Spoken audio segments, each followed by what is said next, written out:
Alright, you guys, this episode of Paradigm Profiles is called Homegrown Terror. When the majority of us turned 18, most of us were either getting our first car, making plans to get into college, or we were getting ready to step out into the world and get our own place.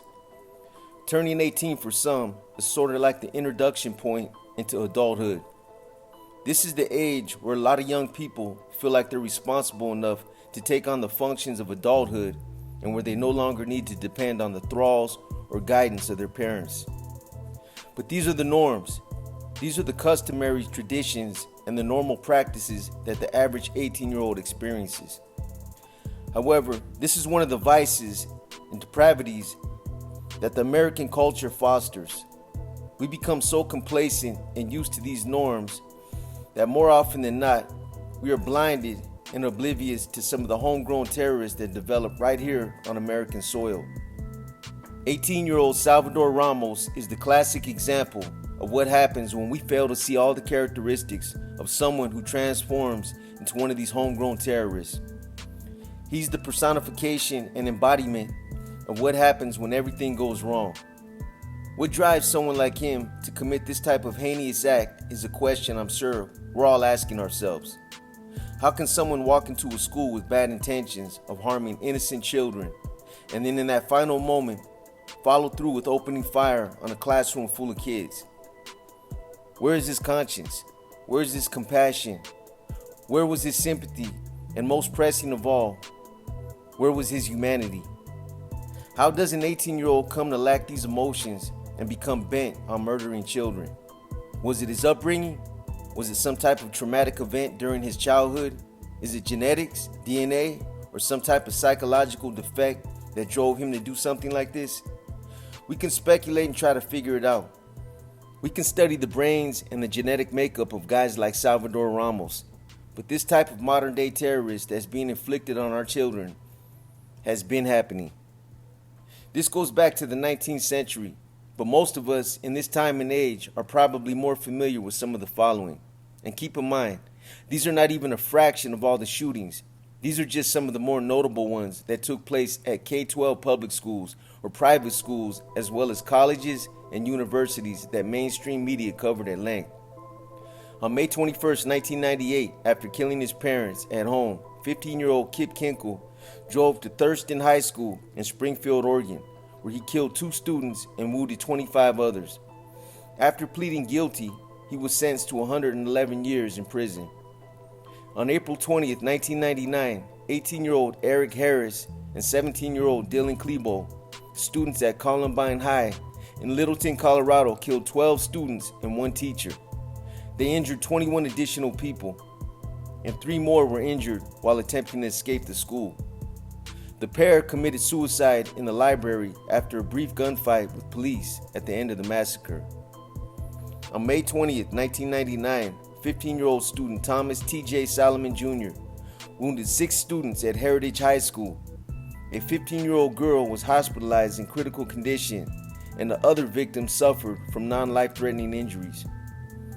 On March 5th, 2001, 15-year-old student Charles Andrew Williams killed 2 students, 14-year-old Brian Zuckar and 15-year-old Randy Gordon at Santana High School. In total, he wounded 13 others. On March 22, 2001, 18-year-old former student Jason Hoffman opened fire at Granite Hills High School in El Cajon, California, injuring 5 people before being shot and wounded by a police officer. On October 28, 2002, in Tucson, Arizona, failing nursing college student and Gulf War veteran 40-year-old Robert Stewart Flores Jr. killed 3 assistant professors of nursing at the University of Arizona. This included 50-year-old Robin Rogers, 44-year-old Cheryl McGrath, and 45-year-old Barbara Monroe. Flores finished by turning the gun on himself.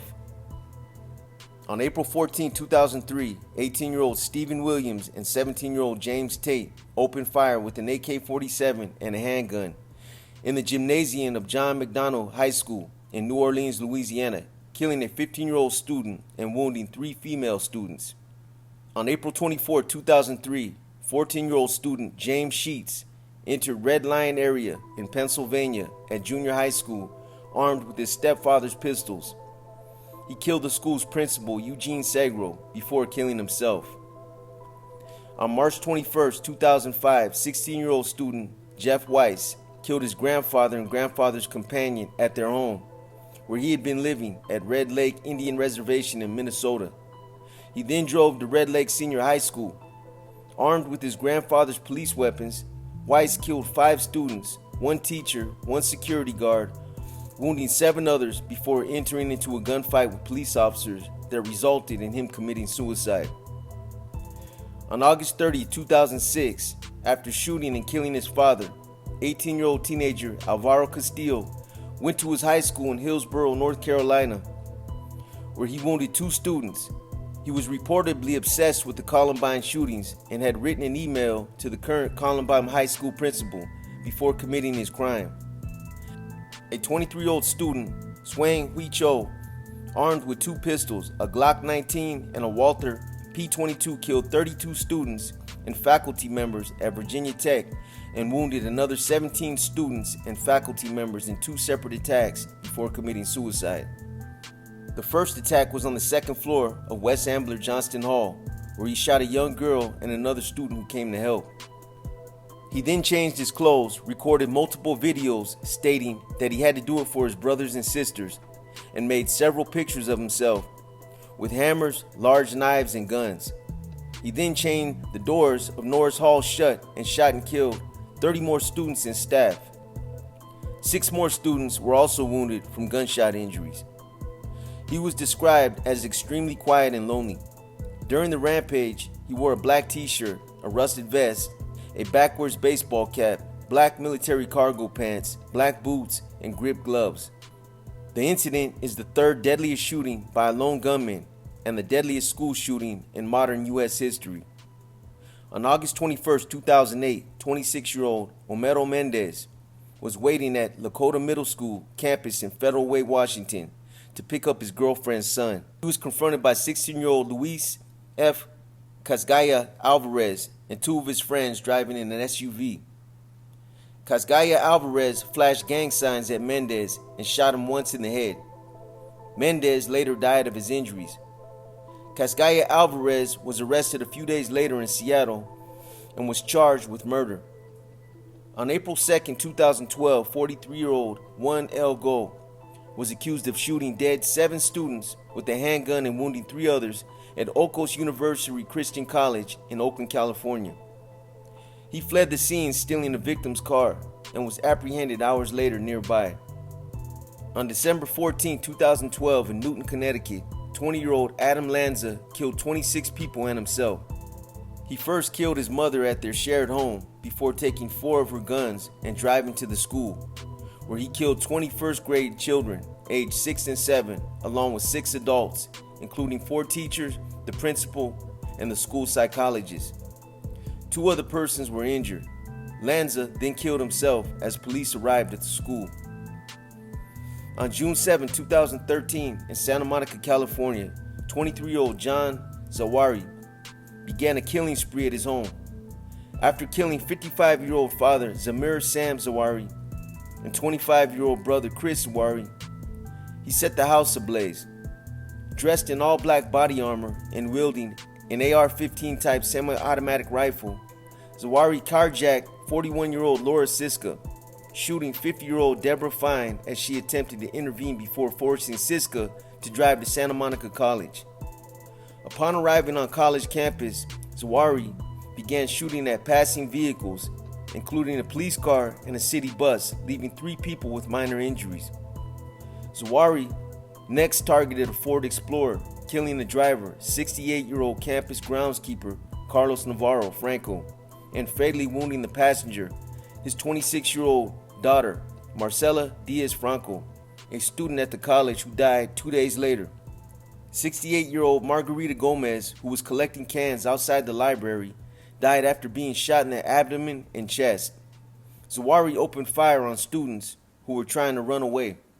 It ended at the college library, where he opened fire on students studying for finals, before being fatally wounded in an exchange of gunfire with responding police officers.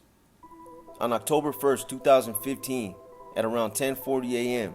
PDT, a gunman later identified as 26-year-old student Christopher Harper Mercer, opened fire in a hall on Umpqua Community College campus, killing 8 students and 1 teacher and injuring 9 others. The gunman later committed suicide after engaging responding police officers in a brief gunfight. On November 14, 2017, a neighbor on a rampage injured 1 student at Rancho Tehama Elementary School and fatally shot 5 adults at several locations in the Rancho Tehama Reserve, California. The secretary heard the gunfire near the school and ordered the school to go on lockdown. After a custodian and the teachers put it into action, 43-year-old Kevin Neal rammed a truck into the gate of the school and fired at the classrooms, hitting 1 student when a bullet pierced the wall. Neal fatally shot himself after the sheriff's deputies rammed his vehicle during the pursuit. On February 14, 2018, a 19-year-old former student, Nicholas Cruz, whose behavior had led to his expulsion, began shooting students and staff members with a semi-automatic rifle at Marjorie Stoneman Douglas High School in Parkland, Florida. 17 people were killed and 17 others were injured. The suspect shot the students in hallways and classrooms on the 1st and 3rd floor of the complex. The suspected shooter blended in with the crowd of fleeing students and was arrested in a residential area of neighboring Coral Springs after walking away from the school.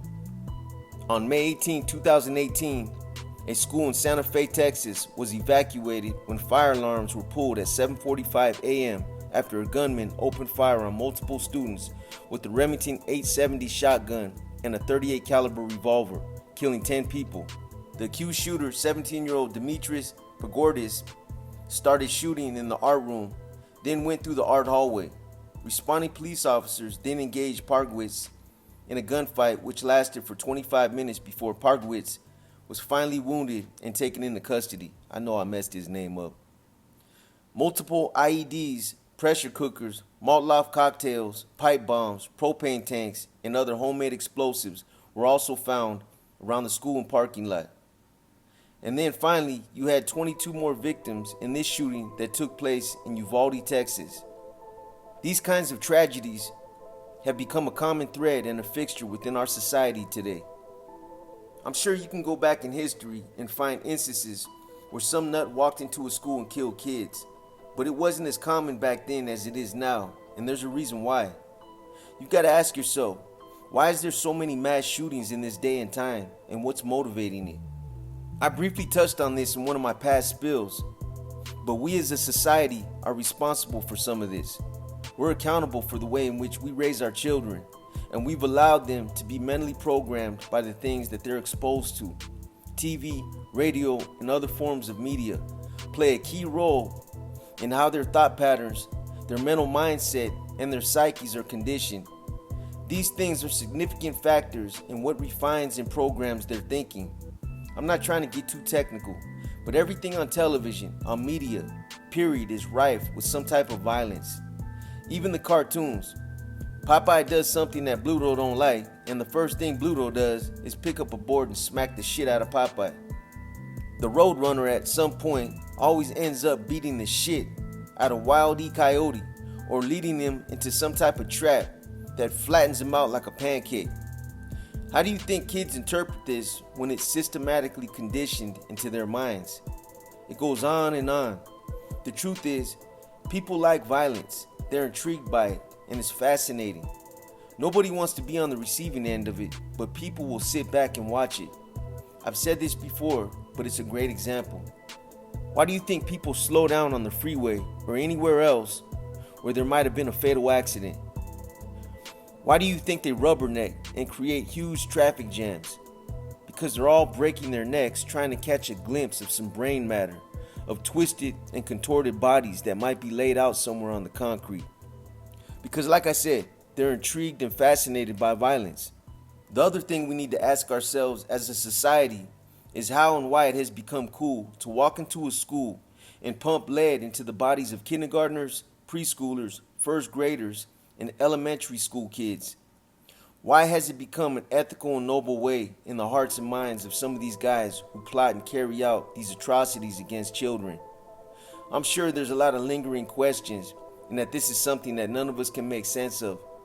But the events that led up to May 24, 2022 is just another horrific reminder of how nefarious and how sinister this time and age has become.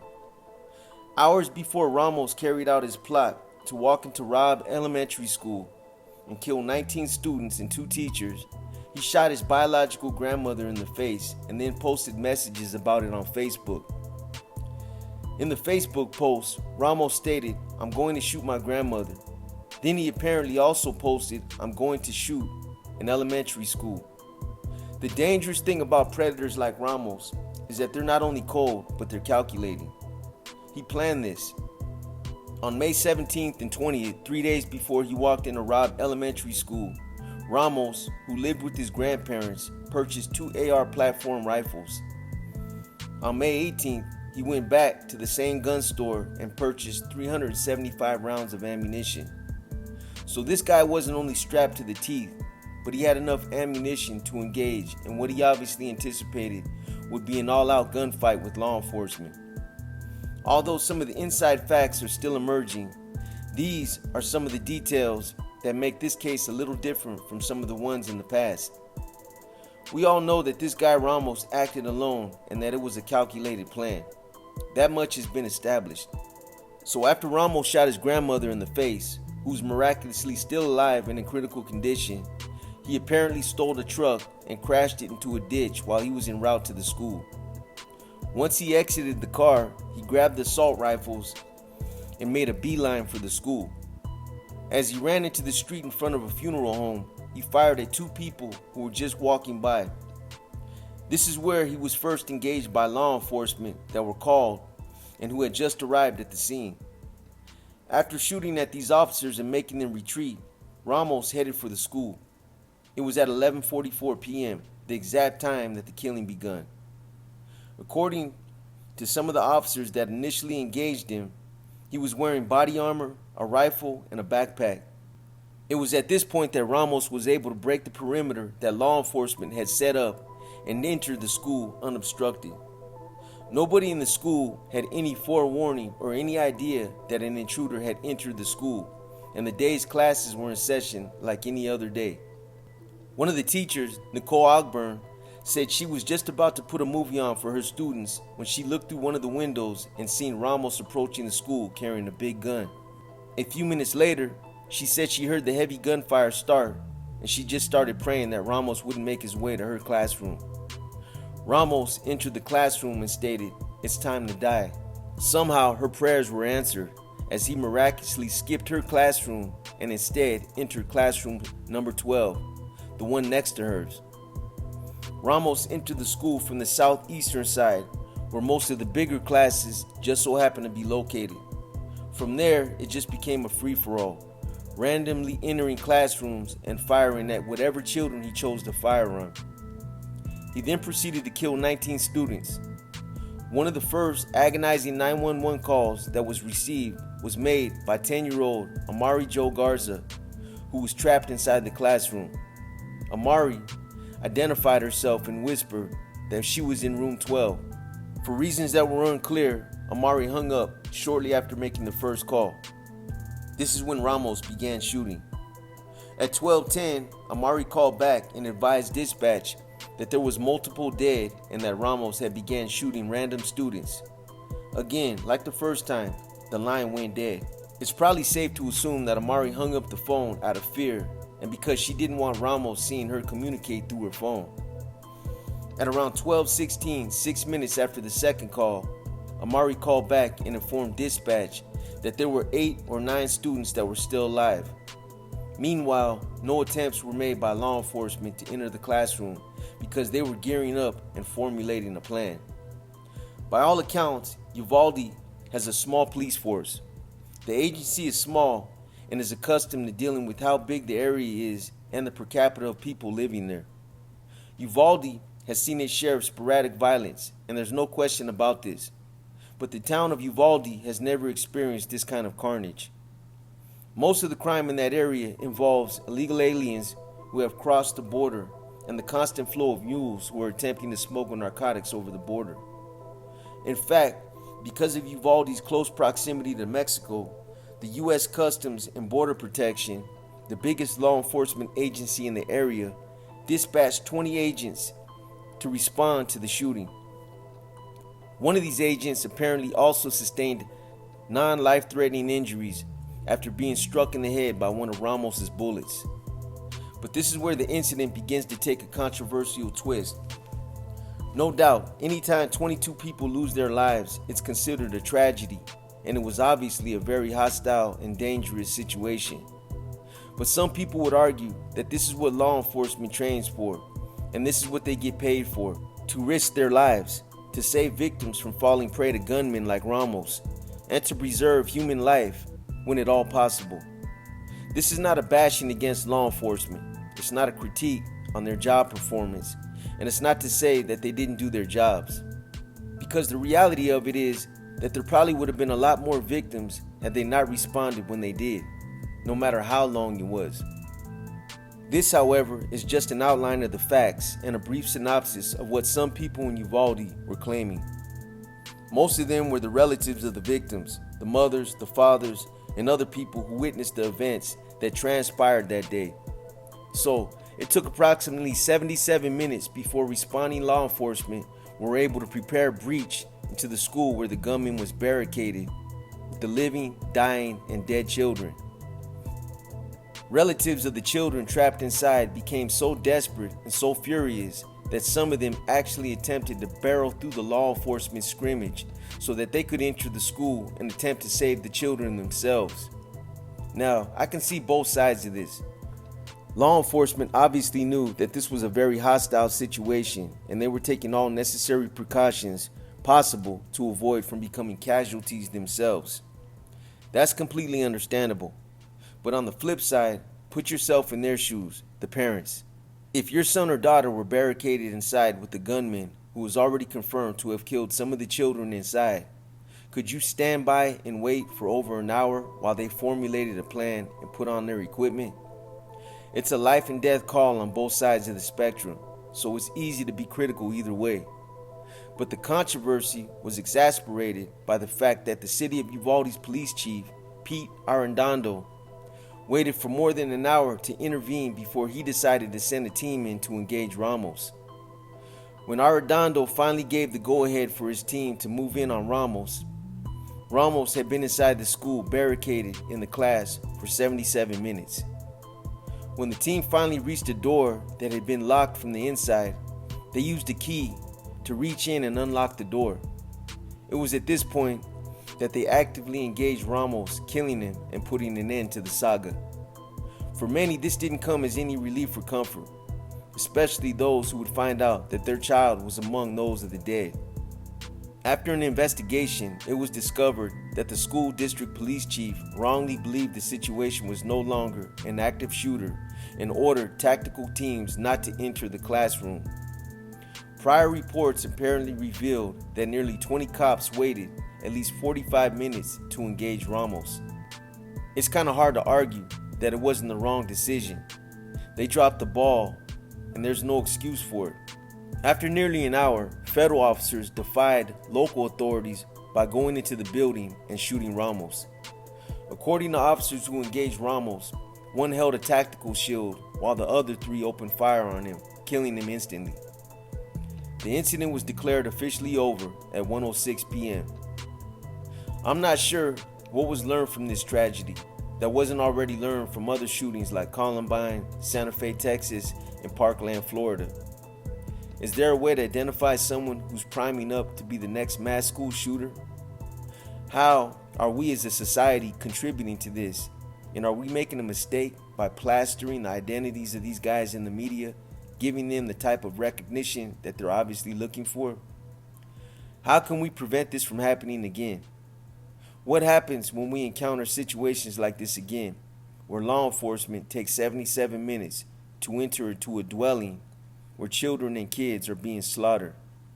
These are just some of the questions people are asking, and they deserve the answers. This profile is dedicated to the families of the victims and all those whose lives were affected by this tragedy. I'm not a religious person, and I can't see what good could possibly come from something like this. But I just hope that these kids didn't just die without serving a bigger underlying purpose, and that something positive will somehow come from this. I hope you guys have enjoyed this episode of Paradigm Profiles. I'm already working on the next one, and I'm sure you guys will like it. By the time this episode is released, Inner Demons should be back on track. As always, we appreciate all the support, all the positive feedback, and just the fact that a lot of you have continued to be loyal viewers. For those of you who have questions, drop them in any comment section and we'll find them for our next Q&A. Again, this profile is dedicated to all the families of the victims and everyone else that was affected by this tragedy that took place in Texas. This incident was one of the worst, if not the worst, mass school shootings in history. Remember, this upcoming weekend, we have the raffle coming up, where we will be raffling off Jordans, multiple gas cards, and books, so be sure to get your tickets in. In closing, we want to reiterate what we always do. We appreciate all our supporters and all our loyal viewers. It's because of you, the viewers, that we've continued to grow. Without you, there's no doubt that we would cease to exist.